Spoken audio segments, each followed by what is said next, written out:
அனைவருக்கும் வணக்கம். நேற்று 8ஆம் தேதி, இன்றைக்கி 9ஆம் தேதி. ஸோ 2 நாளுக்கு சேர்த்து பார்க்க போகிறோம். இன்றைக்கி சனிக்கிழமை, அதனால் இன்றைக்கி மார்க்கெட் இல்லாதனால 2 சேர்த்து போட்டிருக்கேன். ஸோ வாங்க இன்றைக்கி வீடியோ என்னென்ன இருக்குது, நியூஸ் இருக்குங்கிறது பார்த்துடலாம். வழக்கமாக டிஸ்க்ளைமரை பார்த்துடலாம். நம்ம சேனல் முழுக்க இன்ஃபர்மேஷன் ஷேரிங் சேனல். தமிழில் சொன்னால் ஒரு தகவல் பரிமாற்றம். சொல்கிறது எல்லாமே தகவல், எந்த ஒரு ரெக்கமெண்டேஷன் கிடையாது. முழுக்க இன்ஃபர்மேஷன். சில தவறுகள், ஏன்னா நிறைய நியூஸ் வரனால நம்ம காப்பி பேஸ்ட் தான் பண்ணுறோம் அதிகமாக. ஸோ அந்த மாதிரி காப்பி பேஸ்ட் பண்ணும்போது டைப்பிங் மிஸ்டேக், இந்த மாதிரி மிஸ்டேக் இருக்க வாய்ப்பு இருக்குது. ஸோ கண்டிப்பாக கிராஸ் வெரிஃபை பண்ணுங்கள். செபி ஸ்டடீஸில் அட்வைஸ் கேட்டுக்கோங்க. நான் செபி ஸ்டடீஸ் இல்லை, நான் ஒரு சாதாரண இன்வெஸ்டர். எனக்கு தெரிஞ்ச தகவலை ஒரு நண்பரை ஷேர் பண்ணுற மாதிரி உங்கள்கிட்ட ஷேர் பண்ணுறேன். We are providing only information, no any recommendation. Please consult your financial advisor. இது வழக்கமாக டிஸ்க்ளைமர் முடிஞ்சது. வீடியோக்குள்ளே போயிடலாம். என்சிஎல் இண்டஸ்ட்ரீஸ் லிமிடெட் 250 ரூபா கேன் page, 20 crore profit. Sales 5% down, but net profit பார்த்தீங்கன்னா 56% வந்திருக்கு. ஸோ நெட் ப்ராஃபிட்டை பொறுத்த வரைக்கும் நம்ம நியூஸ் பார்த்தோம்னா இயர் ஆன் இயரில் சூப்பரான ரிசல்ட்டாக இருக்குது. ஸோ நியூஸ் நிறைய இருக்குது, நிறைய ஸ்டாக்கோட ரிசல்ட் இருக்குது. நான் வந்து சிம்பிளாக முடிச்சிடுறேன். அடுத்து நம்ம பார்க்குறது மல்டி பேஸ் இந்தியா லிமிடெட் 257 ரூபா கன் பேஜ், 2 கோடியே 30 லட்சம் ப்ராஃபிட்டு. இது நம்ம கம்பேர் பண்ணி பார்க்கும்போது டவுனாக இருக்குது result. Nikhil adhesive limited can பேஸ் 116, 3 கோடியே 57 லட்சம் ப்ராஃபிட்டு. எல்லாமே ப்ராஃபிட் தான், பட் கம்பேர் பண்ணி பார்க்கும்போது இயர் ஆன் இயரில் 29% நெட் ப்ராஃபிட் வந்து டவுனாக இருக்குது. ஸோ இந்த ரிசல்ட்டும் டவுனாக தான் இருக்குது இயர் ஆன் இயரில். Diamond power can base 154, 20 crore profit பண்ணியிருக்காங்க. இயர் ஆன் இயரில் சேல்ஸ் 35%, நெட் ப்ராஃபிட் 21% வந்திருக்கு. ஸோ நல்ல ஒரு ரிசல்ட்டை போஸ்ட் பண்ணியிருக்காங்க. ராம்கோ சிஸ்டம் லிமிடெட் 387 ரூபா கேன் பேஜ், 1 கோடியே 8 லட்சம் ப்ராஃபிட் பண்ணியிருக்காங்க. இயர் ஆன் இயரில் சேல்ஸ் 18%, நெட் ப்ராஃபிட் பார்த்தீங்கன்னா 105%. ஏன்னா போன வருஷம் இதே குவார்ட்டரில் லாஸ் பண்ணாங்க 19 கோடி. ஸோ லாஸ்ட்லேருந்து இப்போ கம்பெனி ப்ராஃபிட்க்கு வந்திருக்காங்க. பட் போன குவார்ட்டரில் பார்த்தீங்கன்னா 5 கோடி பண்ணாங்க. அதை கம்பேர் பண்ணும்போது ரிசல்ட் டவுனாக இருக்குது. ஸோ குவார்ட்டரில் result down, but year on இயரில் சூப்பரான எக்ஸலண்ட்டான result. Lemon tree hotels limited 143 ரூபா கேன் பேஜ், 48 கோடி ப்ராஃபிட். இயர் ஆன் இயரில் சேல்ஸ் 18%, நெட் ப்ராஃபிட் 139% வந்திருக்கு. ஸோ இது ஒரு எக்ஸலண்ட்டான result. Antony waste handling cell limited can பேஸ் 606, 23 கோடி ப்ராஃபிட். சேல்ஸ் 9%, நெட் ப்ராஃபிட் 8% வந்திருக்கு. நல்ல ஒரு ஓகேவான ரிசல்ட்டை போஸ்ட் பண்ணியிருக்காங்க. டிபிஎல் பிளாஸ்டிக் லிமிடெட் 75 ரூபா கேன் பேஜ், 5 கோடியே 47 லட்சம் ப்ராஃபிட். இயர் ஆன் இயரில் சேல்ஸ் 17%, நெட் ப்ராஃபிட் 22% வந்திருக்கு. ஸோ அந்த வகையில் ரிசல்ட்டு ஒரு சூப்பரான ரிசல்ட்டு இயர் ஆன் இயரில். குவார்ட்டர் ரைட் சைடில் இருக்குது, நீங்கள் பார்த்துக்கலாம். வீடியோவான பாஸ் பண்ணி பாருங்கள், இல்லை ஸ்லோவாக பார்க்கணுன்னா ப்ளேபேக் ஸ்பீடாக ஸ்லோ பண்ணி கூட பார்க்கலாம், ஃபாஸ்ட் பண்ணியும் பார்க்கலாம், அது உங்கள் விருப்பம். அடுத்து பார்த்தீங்கன்னா Kovai medical centre and hospital limited 6237 ரூபா கேன் பேஜ், 57 கோடியே 20 லட்சம் ப்ராஃபிட்டு. சேல்ஸ் 19%, நெட் ப்ராஃபிட் 25% வந்திருக்கு. ஸோ ரிசல்ட்டு சூப்பரான ரிசல்ட்டு, 20% மேலே இம்ப்ரூவ்மெண்ட் இருக்குது. ஷர்தா மோட்டார் இண்டஸ்ட்ரீஸ் லிமிடெட் 1042 ரூபா கேன் பேஜ், 99 கோடி ப்ராஃபிட். சேல்ஸ் 10%, நெட் ப்ராஃபிட் 7% வந்திருக்கு. Shipping corporation of India limited can base 202, 354 கோடி ப்ராஃபிட். சேல்ஸ் பார்த்தீங்கன்னா 13% டவுனாக இருக்குது, பட் நெட் ப்ராஃபிட் பார்த்தீங்கன்னா 22% வந்திருக்கு. ஸோ ரிசல்ட் இது ஒரு சூப்பரான ரிசல்ட்டு ப்ராஃபிட்டை பொறுத்த வரைக்கும். கோபிட் லிமிடெட் கேன் பேஸ் 168, 15 கோடி ப்ராஃபிட். சேல்ஸ் 47%, நெட் ப்ராஃபிட் 82% வந்திருக்கு. ஸோ எக்ஸலண்ட்டான ரிசல்ட்டு இயர் ஆன் இயரில். GNS power infrastructure limited can base 372, 128 கோடி ப்ராஃபிட். சேல்ஸ் 128%, நெட் ப்ராஃபிட் 201% வந்திருக்கு. ஸோ இயர் ஆன் இயரில் ஒரு எக்ஸலண்ட்டான ரிசல்ட்டு, பட் குவார்ட்டரில் பெரிய இம்ப்ரூவ்மெண்ட் தெரியல. Rudra global infra product limited 31 ரூபா கேன் பேஜ், 3 கோடியே 91 லட்சம் ப்ராஃபிட்டு. இயர் ஆன் இயரில் சேல்ஸ் 17% வந்திருக்கு, நெட் ப்ராஃபிட் பார்த்தீங்கன்னா வெறும் 1% வந்திருக்கு. ஸோ ஓரளவுக்கு ஃப்ளாட்டான ரிசல்ட்டாக தான் இருக்குது நெட் ப்ராஃபிட்டை பொறுத்த வரைக்கும். மனக்ஷியா அலுமினியம் கம்பெனி லிமிடெட் 31 ரூபா கேன் பேஜ், 1 கோடியே 56 லட்சம் ப்ராஃபிட். சேல்ஸ் 64%, நெட் ப்ராஃபிட் 120% வந்திருக்கு. ஸோ எக்ஸலண்ட்டான ரிசல்ட்டு. இந்துஸ்தான் ஃபுட்ஸ் லிமிடெட் 534 ரூபா கேன் பேஜ், 31 கோடியே 70 லட்சம் ப்ராஃபிட்டு. சேல்ஸ் 15%, நெட் ப்ராஃபிட் 16% வந்திருக்கு. நல்ல ஒரு ரிசல்ட்டாக போஸ்ட் பண்ணியிருக்காங்க. பேன்கோ ப்ராடக்ட் லிமிடெட் 565 ரூபா கேன் பேஜ், 110 கோடி profit. Sales 21%, net profit 60%. So சூப்பரான result year on year. Bella Casa fashion retail limited 392 ரூபா கேன் பேஜ், 4 கோடியே 70 லட்சம் ப்ராஃபிட். சேல்ஸ் 22%, நெட் ப்ராஃபிட் 41% வந்திருக்கு. அனு ஃபார்மா லிமிடெட் 90 ரூபா கேன் பேஜ், 8 கோடியே 30 லட்சம் ப்ராஃபிட். 8 கோடி 30 லட்சங்கிறது ப்ராஃபிட் தான், பட் நம்ம கம்பேர் பண்ணால் சேல்ஸ் 35% வந்திருக்கு இயர் ஆன் இயரில், பட் நெட் ப்ராஃபிட் 13% டவுனாக இருக்குது. அந்த வகையில் ரிசல்ட்டு டவுனாக தான் இருக்குது கம்பேர் பண்ணால். டோம் இண்டஸ்ட்ரீஸ் லிமிடெட் 2288 ரூபா கேன் பேஜ், 59 கோடி profit. Sales 26%, net profit 9% improve ஆயிருக்கு. இன்ஃபிபீம் அவென்யூ லிமிடெட் 15 ரூபா கேன் பேஜ், 58 கோடியே 40 லட்சம் ப்ராஃபிட்டு. சேல்ஸ் பார்த்தீங்கன்னா 72%, நெட் ப்ராஃபிட் 16% வந்திருக்கு. ஸ்டேட் பேங்க் ஆஃப் இந்தியா 804 ரூபா கேன் பேஜ், 22,121 கோடி ப்ராஃபிட்டு. இயர் ஆன் இயரில் சேல்ஸ் 6%, நெட் ப்ராஃபிட் 10% வந்திருக்கு. ஸோ ரிசல்ட் நல்ல ரிசல்ட் தான். அதுமாதிரி கிராஸ் என்பிஐ நெட் என்பிஐ பார்க்கலாம். கிராஸ் என்பிஐ 1.82 இருந்தது, 1.83 இருந்திருக்கு. நெட் என்பிஐயில் எந்த மாற்றமும் இல்லை. போன குவார்ட்டரில் என்ன இருந்துச்சோ அதே தான் இருக்குது. 0.47 இருக்குது. ESAB small finance bank limited 30 ரூபா கரண்ட் பேஜ் 81 கோடி லாஸ் பண்ணியிருக்காங்க. ஸோ கம்பெனி ப்ராஃபிட்லேருந்து லாஸ்க்கு வந்திருக்காங்க. பட் போன குவார்ட்டரில் பண்ணதோட லாஸ் கம்மியாக பண்ணியிருக்காங்க. பட் போன வருஷம் இதே குவார்ட்டரில் பண்ணதோட ப்ராஃபிட் பண்ணாங்க 62 கோடி, இப்போ லாஸ் பண்ணியிருக்காங்க. ஸோ ரிசல்ட் அந்த வகையில் டவுனாக இருக்குது. கிராஸ் NPA 6.87 இருந்தது போன குவார்ட்டரில், இப்போ 7.48 உயர்ந்திருக்கு. நெட் NPA 2.99 இருந்தது, 3.77 உயர்ந்திருக்கு. ஸோ ரிசல்ட்டும் மோசமாக இருக்குது, இது லாஸில் இருக்குது. நெட் NPA கிராஸ் NPA ரெண்டுமே உயர்ந்திருக்கு. ஸோ வருத்தமான விஷயம். ஷேர் வந்து ரிசல்ட்டு டவுன் தான் ஓவராலாக. ஈக்விட்டாஸ் ஸ்மால் ஃபைனான்ஸ் பேங்க் 56 ரூபா கரண்ட் பேஜ், இவங்களே 224 கோடி லாஸ் பண்ணி வச்சிருக்காங்க. சேல்ஸ் பார்த்தீங்கன்னா 10% இம்ப்ரூவ் இருக்குது. நெட் ப்ராஃபிட் 969% டவுனாக இருக்குது. ஸோ அந்த வகையில் ரிசல்ட்டு டவுனு. ஏன்னா போன குவார்ட்டரில் போன வருஷம் இதே குவார்ட்டர்லாம் ப்ராஃபிட் பண்ண கம்பெனி இப்போ லாஸ் பண்ணியிருக்காங்க. கிராஸ் NPA 2.89 இருந்தது, 2.92 உயர்ந்திருக்கு. நெட் NPA பார்த்திங்கன்னா எந்த மாற்றமும் இல்லை. போன இதில் 0.98 இருந்தது, இப்போவும் அப்படியே தான் இருக்குது. ஸோ பட் ரிசல்ட்டு லாஸில் போயிருக்குது, வருத்தமான விஷயம். தேவ் இன்ஃபர்மேஷன் டெக்னாலஜிஸ் லிமிடெட் 150 ரூபா கரண்ட் பேஜ், 2 கோடியே 12 லட்சம் ப்ராஃபிட்டு. சேல்ஸ் 21% வந்திருக்கு. பட் நெட் ப்ராஃபிட் 40% டவுனாக இருக்குது. ஆப்ரேட்டிங் மார்ஜின் குறைஞ்சிருக்கு. ஸோ ரிசல்ட்டு டவுனாக இருக்குது ஓவராலாக கம்பேர் பண்ணி பார்க்கும்போது. பட் ப்ராஃபிட்டுங்கிறது என்னை பொறுத்த வரைக்கும் நல்ல விஷயம். சஹ்யாத்ரி இண்டஸ்ட்ரீஸ் லிமிடெட் 296 ரூபா கரண்ட் பேஜ், 10 கோடியே 80 லட்சம் ப்ராஃபிட்டு. சேல்ஸ் 1% டவுனாக இருக்குது. நெட் ப்ராஃபிட் 14% டவுனாக இருக்குது. சீமென்ஸ் லிமிடெட் கரண்ட் பேஜ் 3032, 423 கோடி ப்ராஃபிட். சேல்ஸ் 16% வந்திருக்கு. நெட் ப்ராஃபிட் 27% டவுனாக இருக்குது. காரணம் பார்த்தீங்கன்னா அதே இன்கமில் அமௌண்ட் போயிருக்கு, அதுதான் பிரச்சனையே. வோல்டாஸ் லிமிடெட் 1305 ரூபா current page, 141 crore profit. Sales 20% down, net profit 58% டவுனாக இருக்குது. ஸோ ரிசல்ட் வந்த வகையில் டவுனாக இருக்குது. பவர் மேக் ப்ராஜெக்ட் லிமிடெட் 3050 ரூபா கரண்ட் பேஜ், 80 கோடி ப்ராஃபிட். இயர்ல சேல்ஸ் 28%, நெட் ப்ராஃபிட் பார்த்தீங்கன்னா 30% வந்திருக்கு. ஸோ ரிசல்ட்டு ஒரு சூப்பரான ரிசல்ட்டு. மிஸ்தான் ஃபுட்ஸ் லிமிடெட் 6 ரூபா 4 பைசா, 82 கோடியே 70 லட்சம் ப்ராஃபிட். சேல்ஸ் 1% இம்ப்ரூவ் ஆயிருக்கு. நெட் ப்ராஃபிட் 14% இம்ப்ரூவ் ஆயிருக்கு. ஸோ ரிசல்ட் அந்த வகையில் ஒரு ஓகேவான ரிசல்ட்டாக இருக்குது. சாக்ஸாஃப்ட் லிமிடெட் 217 ரூபா கரண்ட் பேஜ், 32 கோடியே 40 லட்சம் profit. Sales 24%, net profit 26%. So சூப்பரான ரிசல்ட்டு. டாடா மோட்டார்ஸ் லிமிடெட் 634 ரூபா கரண்ட் பேஜ், 403 கோடி ப்ராஃபிட். 403 கோடிங்கிறது ப்ராஃபிட் தான், பெரிய ப்ராஃபிட் தான். பட் போன வருஷத்தில் தான் கம்பேர் பண்ணும்போது குறைஞ்சிருக்கு.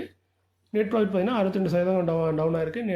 சேல்ஸ் பார்த்தீங்கன்னா 3% டவுனாக இருக்குது. குவார்ட்டர்லையும் டவுனாக இருக்குது.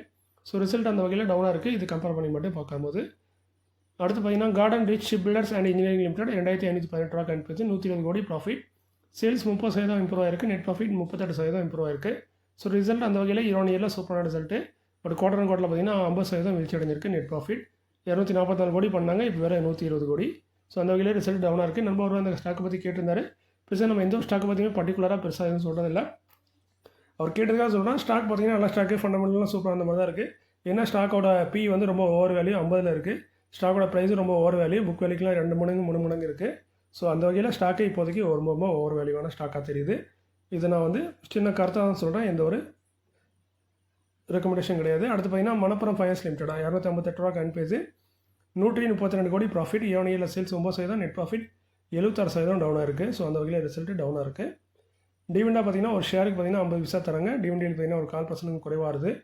ரெக்கவரிட்டி வந்து 14 ஆகஸ்ட் 2025, எக்ஸிட்டும் அதே தான். செக்டர் வந்து NBFC. Confidence futurist energetic limited 64 ரூபா கரண்ட் பேஜ், 23 கோடி 23 லட்சம் ப்ராஃபிட்டு. சேல்ஸ் 23%, நெட் ப்ராஃபிட் 71% டவுனாக இருக்குது. ஸோ எல்லாமே டவுனாக இருக்குது. ரிசல்ட்டும் டவுன் தான். இருந்தாலும் கம்பெனி 65 பைசா டிவிடெண்டாக தராங்க, 25 பைசா டிவிடெண்டாக தராங்க ஒரு ஷேருக்கு. கரண்ட் பேஸ்க்கு டிவிடெண்ட் பார்த்தீங்கன்னா ஒரு 4%க்கும் அதிகமாக இருக்குது. ரெக்கவர்ட் வந்து அனௌன்ஸ் பண்ணல. செக்டர் வந்து ட்ரேடிங் அண்ட் டிஸ்ட்ரிபியூட்டராக இருக்காங்க. யூனிபார்ட்ஸ் இந்தியா லிமிடெட் 339 ரூபா கரண்ட் பேஜ், 34 கோடியே 50 லட்சம் ப்ராஃபிட்டு. சேல்ஸ் பார்த்தீங்கன்னா 5% வந்திருக்கு. நெட் ப்ராஃபிட் 38% வந்திருக்கு. ஸோ அந்த வகையில் ரிசல்ட்டு சூப்பரான ரிசல்ட் தான். பட் கம்பெனியோட ஸ்டாக் தான் பார்த்தீங்கன்னா பெருசாக இம்ப்ரூவ்மெண்ட் ஆகிறதில்ல. கடந்த ஒரு 1.5 வருஷம் மேலே ஆகிட்டு ஸ்டாக் வந்து கீழே முகமாக தான் இருக்குது. இதை பற்றி ஒரு சின்ன வீடியோவும் போட்டிருந்தோம். போட்டதுலேருந்து ஸ்டாக் கீழே தான் போயிட்டுருக்கு. இது வரைக்கும் மேலே போகல. 8 ரூபா 25 பைசா டிவிடெண்ட் தராங்க. அந்த ஒரு வகையில் தான் மனசு எனக்கு திருப்தி அடையுது. ஏன்னா டிவிடெண்டை வந்து நல்லபடியாக கொடுத்துருக்காங்க. இதுக்கு முன்னாடி கொடுத்துருக்காங்க, இப்பவும் கொடுக்குறாங்க. ஸோ 8 ரூபா 25 பைசா டிவிடெண்ட். கரண்ட் பேஸ்க்கு டிவிடெண்ட் பார்த்தீங்கன்னா 2.5% வருது. மேற்கொண்டு ஒரு டிவிடெண்ட் தந்தாலும் தருவாங்க. ஸோ அப்படி பார்க்கும்போது 2 வருஷத்துக்கு 2 டிவிடெண்ட் தராங்க. அந்த வகையில் 4லேருந்து 5% வரைக்கும் நமக்கு டிவிடெண்டாகவே வந்துடுது. ரெக்கவரிட்டி எஸ்டேட் வந்து 14 ஆகஸ்ட். செக்டர் வந்து ஆட்டோ காம்பவுண்டில் இருக்காங்க. பட் ரொம்ப சேல்ஸ் கம்மியாகவும் இருக்குது. பிஸ்னஸ் அந்தளவுக்கு இல்லை. அருணிஸ் ஆட்டோமொபைல் லிமிடெட் 521 ரூபா கரண்ட் பேஜ், 5 கோடியே 32 லட்சம் ப்ராஃபிட்டு. சேல்ஸ் பார்த்திங்கன்னா பெரிய மாற்றம்லாம் பெரிய ப்ராஃபிட் தான். எனக்கு இது வரைக்கும் சேலே பண்ணல, இப்போ சேல் பண்ணியிருக்காங்க. ஸோ ரிசல்ட்டு ஓவராலாக பார்த்தீங்கன்னா 5 கோடி ரூபா ப்ராஃபிட் வந்திருக்கு. சூப்பரான ரிசல்ட்டு. 1 ரூபா டிவிடெண்ட் தராங்க ஒரு ஷேருக்கு. கரண்ட் பேஸ்க்கு டிவிடெண்ட் வந்து 4% குறைவாக இருக்குது. இங்கேயும் ரெக்கவர்ட் டேட் ஷீட் வந்து 14 ஆகஸ்ட்டு. செக்டர் வந்து other financial. Star cement limited 259 ரூபா காண்பிது, 98 கோடி ப்ராஃபிட். சேல்ஸ் 21%, நெட் ப்ராஃபிட் 217% வந்திருக்கு. ஸோ ரிசல்ட் ஒரு எக்ஸலண்டான ரிசல்ட் இயர் மட்டும். அதுமாதிரி டிவிடெண்டாக 1 ரூபா தராங்க, டிவிடெண்டில் 4% வருது. இவங்களுக்கும் ரெக்கவர்ட் டேட் ஷீட் வந்து 14 ஆகஸ்ட்டு. செக்டர் வந்து சிமெண்ட் ப்ராடக்ட்டில் இருக்காங்க. பவுனா இண்டஸ்ட்ரீஸ் லிமிடெட் கான்பஸ் 362, 1 கோடியே 7 லட்சம் லாஸ், கிட்டத்தட்ட 1.5 கோடிக்கு மேலே லாஸ் பண்ணியிருக்காங்க. ஸோ எல்லாமே டவுன் தான், கம்பெனி வந்து லாஸ் பண்ணியிருக்காங்க. இது முக்கிய காரணம் வந்து அதர் இன்கமில் 2 கோடியே 40 லட்சம் வெளியே போயிருக்கு. அதை தவிர்த்து பார்க்கும்போது ரிசல்ட் நல்லா இருந்திருக்கும். ஸோ பட் நம்ம ப்ராஃபிட்னு பார்க்கும்போது கம்பெனி வந்து லாஸ் பண்ணியிருக்காங்க. 1:10 ஸ்பிட் அனௌன்ஸ் பண்ணியிருக்காங்க. ஃபேஸ் வேல்யூ 10 இருக்கதா 1 மாற்றுறாங்க. ஒரு ஸ்டாக்கு 10 ஸ்டாக்காக ஸ்பிட் ஆகும். அதற்கான ரெக்கார்டு பார்த்தீங்கன்னா 1 செப்டம்பர் 2025. செக்டர் வந்து ஆட்டோ காம்பவுண்டில் இருக்காங்க. Bhavna industries. Sandur magnesium and iron ores limited 480 ரூபா கான்பேஸ், 127 கோடி ப்ராஃபிட். சேல்ஸ் 89% வந்திருக்கு, நெட் ப்ராஃபிட் 16% வந்திருக்கு. ரிசல்ட்டும் நல்ல ரிசல்ட்டாக இருக்குது. போனஸ் அனௌன்ஸ் பண்ணியிருக்காங்க. போன வருஷம் 5:5:1 அனௌன்ஸ் பண்ணாங்க. இப்போ 2:1. அது நீங்கள் ஒரு ஷேர் வச்சுருந்தா 2 ஷேர் போனஸாக கிடைக்கும். ஸோ 2 ஷேர் வச்சிங்கன்னா 4 ஷேர் போனஸாக கிடைக்கும். ப்ரைஸும் அட்ஜஸ்ட் ஆகும். ரெக்கார்டு வந்து இன்னும் வெளிவரல, கொடியூரில் வரும். செக்டர் வந்து கோல், அதாவது மைனிங் சம்மந்தப்பட்ட தொழில் இருக்காங்க. அடுத்து பார்த்தீங்கன்னா சந்திரா பிரபு இன்டர்நேஷனல் லிமிடெட் 20 ரூபா கான்பேஸ், 4 கோடியே 6 லட்சம் லாஸ் பண்ணியிருக்காங்க. போன வருஷமும் லாஸ் தான், அதுக்கு முந்தின குவார்ட்டர்லையும் லாஸ் தான். ஒரே லாஸ் பண்ணுற கம்பெனியாக தான் இருக்காங்க. லாஸும் கூடியிருக்கு. ஸோ அந்த வகையில் ரிசல்ட்டு டவுன் தான். பட் எதுக்கு இந்த ஸ்டாக்கை பற்றி பேசுகிறேன்னா, இவங்க வந்து போனஸ் அனௌன்ஸ் பண்ணியிருக்காங்க. ஆல்ரெடி சொன்னாங்க போனஸ் அனௌன்ஸ் பண்ணாங்க, எம்ஐ அனௌன்ஸ் பண்ணியிருக்காங்க. நம்மளும் அதை பற்றி அப்டேட் பண்ணியிருந்தோம். நம்ம சந்தூர் மேக்னீஷியமும் அப்டேட் பண்ணியிருந்தோம். ஸோ பார்த்தீங்கன்னா 20 ரூபா ஸ்டாக்கு 1:2 போனஸ் அனௌன்ஸ் பண்ணியிருக்காங்க. சந்தூர் மேக்னீஷியம் வந்து 2:1, அதாவது நம்ம ஒரு ஷேருக்கு 2 ஷேர் போனஸாக கொடுத்தாங்க. இவங்க வந்து 2 ஷேர் வச்சுருந்தா 1 ஷேர் போனஸாக தருவாங்க. ஸோ நீங்கள் 4 ஷேர் வச்சுருந்தீங்கன்னா 2 ஷேர் போனஸாக கிடைக்கும். ரெக்கார்ட் டேட் ஷீட் வந்து இன்னும் வெளியே வரல. செக்டர் வந்து ட்ரேடிங் அண்ட் டிஸ்ட்ரிபியூட்டராக இருக்காங்க. நண்பர் கூட கமெண்ட் கேட்டிருந்தார், இந்த மாதிரி போனஸு, அதாவது 2 ஸ்டாக் வச்சுருந்தா 1 ஸ்டாக்கு 1:2.5 இப்படிலாம் போனஸ் கொடுத்தாங்கன்னா, நான் வந்து ரவுண்ட் ஃபிகராக 9, 10 வைக்காமல் 9 ஸ்டாக் வச்சுருந்தா அந்த ஒரு ஸ்டாக்குக்கு என்ன தருவாங்க அப்படின்ட்டு. பெரும்பாலும் பார்த்தீங்கன்னா இந்த மாதிரி ஸ்ப்ளிட்டாக இருக்கணும். சில ஸ்ப்ளிட்டில் வரும் இந்த மாதிரி பிரச்சனை, போனஸ்லேயும் வரும். இந்த மாதிரி நீங்கள் வச்சுருக்கீங்கன்னா முடிஞ்ச அளவுக்கு ரவுண்ட் ஆஃப் பண்ணுங்கள். அதுதான் பெஸ்ட்டான அட்வைஸு. ஏன்னா அப்போ தான் உங்களுக்கு வந்து முழுமையான பலன் கிடைக்கும். இதுவே நீங்கள் ரவுண்ட் ஆஃப் பண்ணலாம், ஒன்றும் பிரச்சனை இல்லை. அவங்க வந்து இந்த போனஸ் தர மாட்டாங்க. அந்த ஒரு ஷேரு 8 ஷேருக்கு தருவாங்க, 9 ஷேருக்கு தர மாட்டாங்க. அதுக்கு பதில் உங்கள் அக்கௌண்ட்டில் பேமெண்ட்டாக போட வாய்ப்பு இருக்குது. சில நேரம் வந்து நியர்பையில் ரவுண்ட் ஆஃப் பண்ணிடுவாங்க, அதாவது தரமெல்லாம் போவாங்க. பட் பெரும்பாலும் பணம் தான் போட்டுருவாங்க அக்கௌண்ட்டில். பட் அந்த பணம் வந்து அவங்க சேல் பண்ணி அவங்க சார்ஜஸ்லாம் கட் பண்ணிவிட்டு உங்கள் அக்கௌண்ட்டில் வரதுக்கு பல நாட்கள் ஆகும். ப்ளஸ் வந்து அதுக்கு சார்ஜஸ்லாம் கட் பண்ணி ஒரு சொற்பமான அமௌண்ட் தான் உங்கள் அக்கௌண்ட்டுக்கு வரும். ஸோ அதுக்கு பெஸ்ட்டு இந்த மாதிரி செய்தி நம்மளுக்கு தெரிஞ்சது 2:1 சரி 1:2 இந்த மாதிரி போனஸ் தராங்கன்னா முடிஞ்ச அளவுக்கு ஸ்டாக்கை வந்து ரெட்டைப்படையில் மெயின்டைன் பண்ணுங்கள். அதாவது 2, 4 அப்படின்னு மெயின்டைன் பண்ணிங்கன்னா வசதியாக இருக்கும். ஸோ ரவுண்ட் ஆஃப் பண்ணுங்கள், அதான் பெஸ்ட்டு. இருக்கிறதுலே அதான் பெஸ்ட்டான ஐடியா. அந்த ரெக்கார்டுக்குள்ளே ஒரு ஸ்டாக்கை வாங்கி அதை ரவுண்ட் ஆஃப் பண்ணிட்டீங்கன்னா உங்களுக்கு முழு பலனும் கிடைக்கும். இல்லைன்னா உங்களுக்கு வந்து அதோட பலன் வந்து கம்மியாக கிடைக்கும். ஸோ முடிஞ்ச அளவுக்கு அந்த மாதிரி மெயின்டைன் பண்ணுங்கள், சப்போஸ் நீங்கள் அந்த ஸ்டாக்லாம் ஹோல்ட் பண்ணுறீங்கன்னா. அடுத்து பார்த்தீங்கன்னா upcoming board meeting may consider. First நான் பார்க்குறது ஸ்டெர்னிக்ஸ் பெர்ஃபார்மன்ஸ் மெட்டீரியல் லிமிடெட் 2770 ரூபா கான்பேஸ், 13 ஆகஸ்ட்டில் board meeting. Dividend result announce பண்ணுறாங்க. செக்டர் வந்து ஸ்பெஷாலிட்டி கெமிக்கலாக இருக்காங்க. 31 ரூபா டிவிடெண்ட் போன வருஷம் கொடுத்துருக்காங்க. 28 ரூபா கொடுத்துருக்காங்க, 48 ரூபா கொடுத்துருக்காங்க. ஸோ 3 தடவை டிவிடெண்ட் தரக்கூடிய ஒரு நல்ல டிவிடெண்ட் தரக்கூடிய ஒரு கம்பெனி. ஸோ இந்த வருஷம் என்ன மாதிரி தராங்கன்னு பொறுத்து வந்து பார்க்கலாம். இது வரைக்கும் ஒன்றும் டிவிடெண்ட் தரல. அக்கார் ஆட்டோ இண்டஸ்ட்ரீஸ் லிமிடெட் 137 ரூபா 173 ரூபா கான்பேஸ், 13 ஆகஸ்ட்டில் போர்டு மீட்டிங். இவங்களும் டிவிடெண்ட் ரிசல்ட் அனௌன்ஸ் பண்ணுறாங்க. செக்டர் வந்து ஆட்டோ காம்பவுண்டில் இருக்காங்க. இது 60 பைசா டிவிடெண்டாக போன வருஷம் கொடுத்துருக்காங்க. பிவிவி இன்ஃப்ரா லிமிடெட் 5 ரூபா 45 பைசா, 14 ஆகஸ்ட்டில் போர்டு மீட்டிங் இருக்குது. அந்த போர்டு மீட்டிங்கில் 1:2 ஸ்பிட் தர வாய்ப்பு இருக்குது. ரிசல்ட் அனௌன்ஸ் பண்ணுறாங்க. ஸோ வழக்கமாக ஸ்பிட் தர வாய்ப்புன்னு தான் சொல்லுவாங்க. இவங்க வந்து சொல்லிட்டாங்க 1:2 தருவாங்க. அதே மாதிரி ஃபேஸ் வேல்யூ 10 இருக்கதை 5 மாற்ற போகிறாங்க. அதான் 1:2 ஆகும். ஒரு ஸ்டாக் 2 ஸ்டாக் ஆகும், ப்ரைஸ் அட்ஜஸ்ட் ஆகும் அப்படின்னு தர வாய்ப்பு இருக்குன்னு சொல்கிறாங்க. மேபி போர்டு மீட்டிங்கில் தான் எல்லாம் கன்ஃபார்ம் ஆகும். ஸோ போர்டு மீட்டிங் முடிஞ்சதுக்கப்புறம் உங்களுக்கு அப்டேட் பண்ணுறேன்.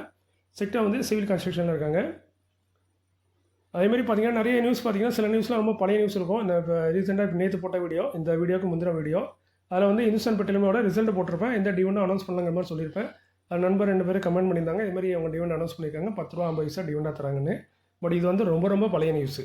நான் அதனால தான் நேற்றுக்குள்ள நியூஸ் சொல்கிறேன். நேற்றுக்குள்ள நியூஸ் வந்து ஒன்லி ரிசல்ட் அனௌன்ஸ் பண்ணது மட்டும்தான். 10 ரூபா 50 பைசா போனஸ் கொடுத்தது வந்து இப்போ கொடுக்கல. அவங்க வந்து பார்த்தீங்கன்னா இந்த 10 ரூபா 50 பைசா போனஸ் டிவிடெண்டுக்கான ரெக்கார்ட் வந்து 14 ஆகஸ்ட்டு. இது அவங்க எப்பவுமே அனௌன்ஸ் பண்ணிட்டாங்கன்னா 23 ஏப்ரலில் ஒரு வீடியோ போட்டிருப்போம். அந்த வீடியோவில் என்ன சொன்னாங்கன்னா, இதுமாதிரி அப்கமிங் போர்டு மீட்டிங்கில் இந்துஸ்தான் பெட்ரோலியம் வந்து டிவிடெண்ட் கொடுக்க போகிறாங்கன்னு வீடியோ போட்டிருப்போம்.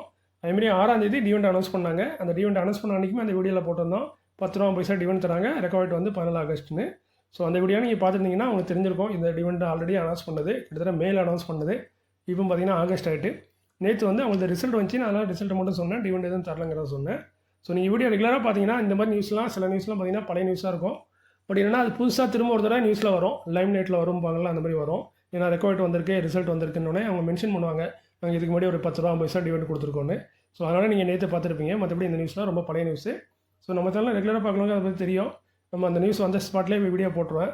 அப்படி போட முடியலன்னா அந்த நியூஸை தவிர்த்துட்டு விட்டுருவேன், வேறு நியூஸ் தான் போடுவேன். ஸோ அதனால் நம்ம சேனல் ரெகுலராக பார்த்தீங்கன்னா இந்த நியூஸ்லாம் கொஞ்சம் பழைய நியூஸாக இருக்கும். இது எல்லாமே ஃப்ரெஷ்ஷான நியூஸ் தான்.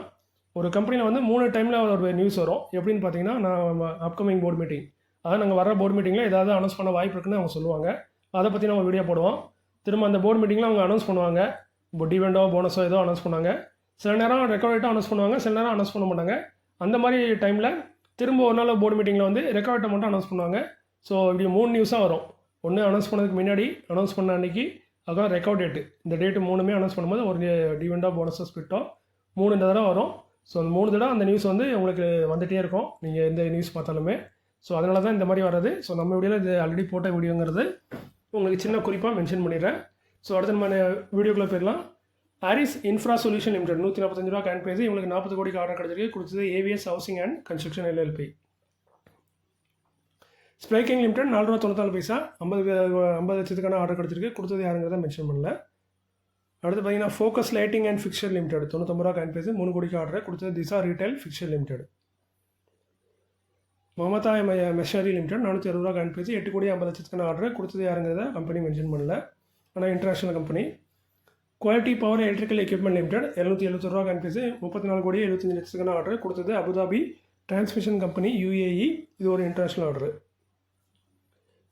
பிரஸ்ட்ராம் இன்ஃபோ சிஸ்டம் லிமிடெட் 199 ரூபா கேன் ப்ரைஸ், 3 கோடி 69 லட்சத்துக்கான ஆர்டர். கொடுத்தது electronic payment and service private limited. Goldiam international limited 360 ரூபா கேன் ப்ரைஸ், 40 கோடிக்கான ஆர்டர். கொடுத்தது ஒரு இன்டர்நேஷனல் கிளைண்ட்டு சொல்லியிருக்காங்க, பேரை மென்ஷன் பண்ணல, அது USA சேர்ந்த கம்பெனி. ஈரோ ஏசியா எக்ஸ்போர்ட்ஸ் லிமிடெட் 300 ரூபா கேன் ப்ரைஸ், இவங்களுக்கு வந்து $2 $2 மில்லியன் ஆர்டர் கிடச்சிருக்குன்னு சொல்லியிருக்காங்க. கொடுத்தது CYGR ஃப்ரான்ஸுங்கிறது மென்ஷன் பண்ணியிருக்காங்க. நைப் லிமிடெட் 1438 ரூபா கேன் ப்ரைஸ், 10 கோடி 52 லட்சத்துக்கான ஆர்டர். கொடுத்தது எல்பிட் சிஸ்டம் லேண்ட் லிமிடெட், இவங்க தான் இந்த ஆர்டர் கொடுத்துருக்காங்க. இது ஒரு இன்டர்நேஷனல் ஆர்டர் நினைக்கிறேன். அதே மாதிரி நைப் லிமிடெடுக்கு இன்னொரு வந்து ஒரு செக்யூர் லேண்ட்மார்க் எக்ஸ்போர்ட் ஆர்டர் ஒன்றும் கிடச்சிருக்குன்னு சொல்லியிருக்காங்க. அது வந்து யுனிவர்சல் ராக்கெட் லான்ச்சிங் சிஸ்டம்னு. கொடுத்தது வந்து யாருக்கு ஆர்டர் கொடுத்தாங்கன்னா இஸ்ரேல் கொடுத்துருக்காங்க. ஸோ இன்றைக்கி இந்த காலையோடு முடிச்சிருக்கேன். மீண்டும் ஒரு நல்ல காலையில் உங்களே சந்திக்கிறேன். இப்படிக்கு உங்களில் ஒருவன். நன்றி, வணக்கம்.